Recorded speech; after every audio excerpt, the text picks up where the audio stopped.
বিসমিল্লাহির রহমানির রহিম। পৃথিবীতে সেই মানুষই বেশি ধাক্কা খায় যে নিঃসন্দেহে মানুষকে বিশ্বাস করে যায়। আমার জীবনে এরকম বাস্তব ঘটনা ঘটেছে।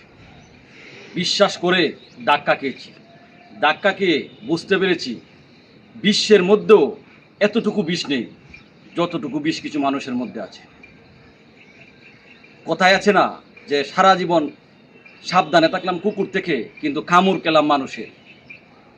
এরপরে আমি বলবো মানুষকে বিশ্বাস করতে হবে, অবশ্যই মানুষকে বিশ্বাস করা উচিত, কিন্তু এর আগে একটু ভেবে দেখুন আসলে সে মানুষ কিনা নাকি মুখোশ পরা ভদ্রলোক। আপনি যদি মুখোশ পরা ভদ্রলোক, লেবাসদারি ভদ্রলোকের দ্বারা কামড় খান বা ধাক্কা খান, সেটা সামলানি বড়ই কঠিন। আর যারা অরিজিনালি ভদ্রলোক, শিকড় ভদ্রলোক, মূল ভদ্রলোক, তারা যদি কাপড়ে চুপড়ে অগোছালো থাকে, তারা যদি গরিব হয়ে থাকে, তারা যদি অর্থনৈতিকভাবে দুর্বল হয়ে থাকে, তারা যদি ভালো মানুষ হয়ে থাকে, তাহলে তারা কখন আপনাকে ধাক্কা দিবে না, কামড় দিবে না। আর যদি মুখোশ পরা লেবাসদারি ভদ্রলোক হয়ে থাকে, তাহলে তার ধাক্কা, তার কামড় শুধু আপনার হৃদয়ে রক্তকরণ হবে। আপনি কাউকে বোঝাতেও পারবেন না, কাউকে দেখাতেও পারবেন না, এবং সোসাইটিও সহজে মেনে নিতে পারবে না, কারণ সেই লোকটা হলো মুখোশধারী, লেবাসদারি। তাই অবশ্যই মানুষকে বিশ্বাস করবেন, কিন্তু এর আগে একটু ভেবে দেখবেন মানুষটা কীরকম।